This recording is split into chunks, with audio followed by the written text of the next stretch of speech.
Et moi, c'est Anna Le Vote, et je signe de mon nom de... de jeune homme. Je signe Le Vote. Et Jean-François Tilly. Merci. Alors moi, du coup, je suis Morwena et j'ai été appelée par le collectif de la salle d'attente pour essayer une expérience artistique un peu différente et d'essayer de lier, d'avoir une expérience un peu poétique par rapport à leur tableau et à faire des liens entre les 5 et les 6 univers. Donc je suis auteure et je me suis permise du coup d'écrire un texte qui va faire vivre ces tableaux, ces marionnettes. Et pendant la lecture de ce texte, n'hésitez pas à vous plonger dans les tableaux des uns et des autres pour voir effectivement quel tableau parle et à qui et pourquoi. Donc c'est aussi une façon de découvrir les tableaux différemment. Dans la salle d'attente, Fatih, grosse basket aux pieds, casquette renversée, regard inquiet. Dans le cabinet du médecin, c'est sa mère qui est entrée. Et Fatih attend impatiemment qu'elle en ressorte. Pour savoir, pour comprendre pourquoi elle ne va plus si bien. Alors, comme tout ado inquiet, son genou tressaute et tape sans le faire exprès. Ça énerve la vieille Baba Yaga. Elle est juste en face de lui. Suffit, petit, arrête ton bruit.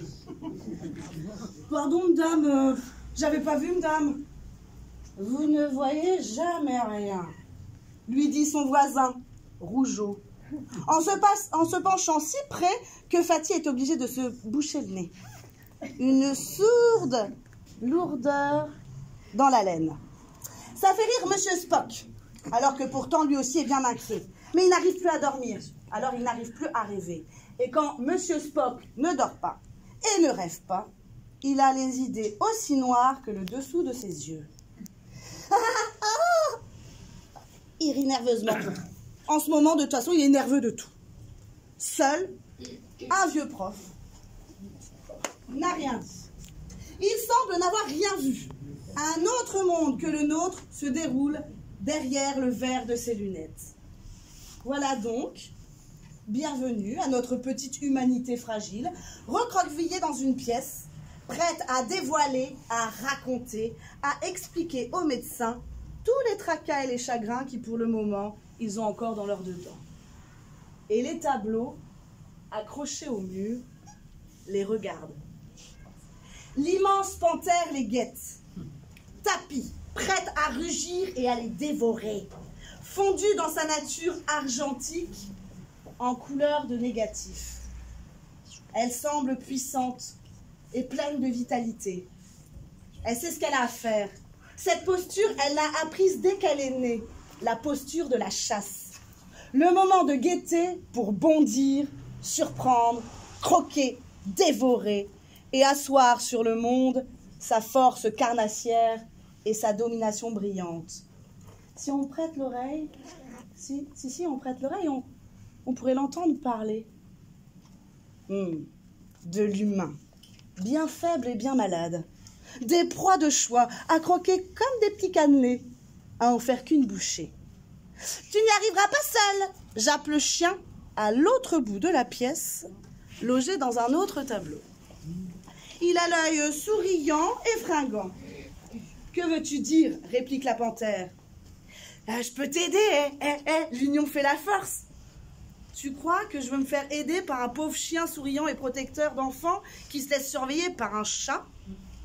Je connais les hommes, je connais leur maladresse, je connais leurs cris avant qu'ils tombent. Allez, s'il te plaît, laisse-moi t'aider.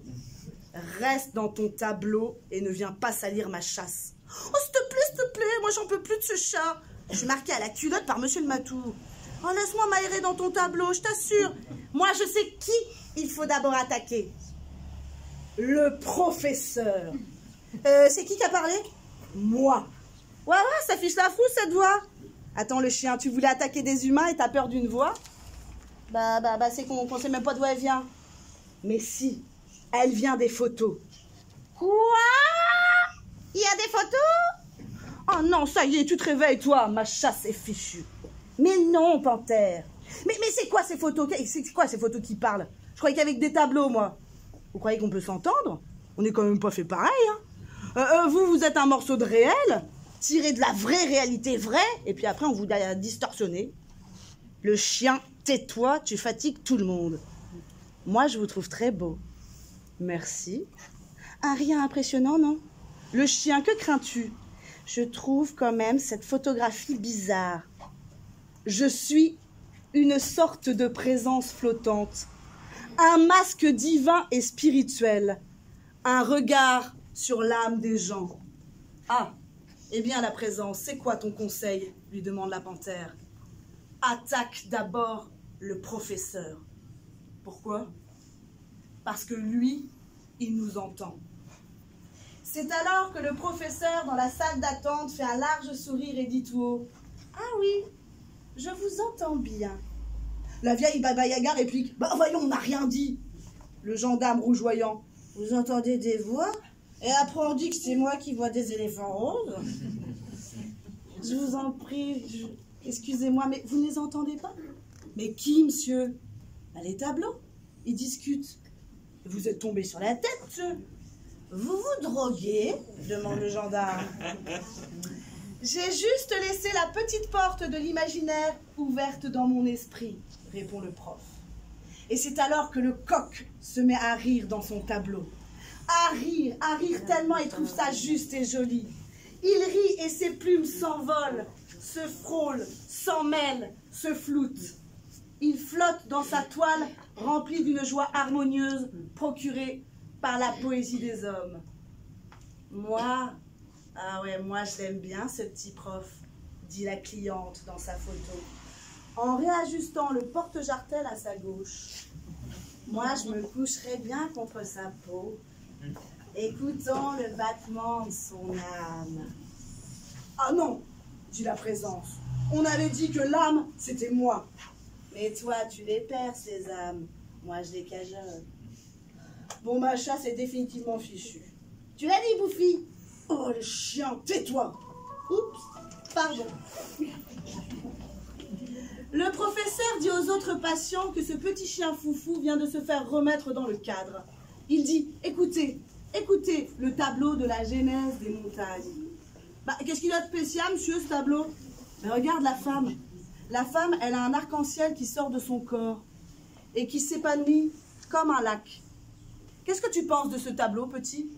Oh, bah, je suis pas très doué en art, moi, monsieur. Hein. Mais il n'y a pas à être doué.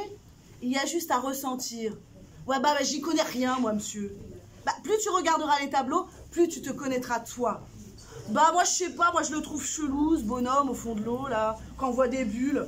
On dirait qu'il veut parler à la fille, mais qu'elle s'en fout un peu. Ah non, moi, dit Spock, au contraire. J'ai l'impression qu'il va créer des bulles pour qu'elles puissent se maintenir à la surface de la mer et qu'elle émane son immense lumière vitale. Eh ouais, il me fait du bien, ce tableau. Oh, ce qu'ils sont bavards, dit le livre ouvert. Ils causent, et ils auraient pu faire comme moi. Moi, je vois bien les nuances de gris et leur lumière dans leur malheur. Ils pourraient faire des petites fleurs sur leur page et cultiver leur jardin de l'intime. Oh, ouah, qu'est-ce que tu parles bien? Le chien, arrête, on va plus pouvoir te voir en peinture. Les patients se sont levés. Ils se sont approchés des toiles et des photos. Ils ont collé leurs oreilles pour les entendre. Leurs yeux s'y sont promenés et la petite porte de l'imaginaire a fait le reste. Et ils ont fait leur voyage. Et quand le médecin a ouvert la porte du cabinet, ils étaient déjà partis très très loin.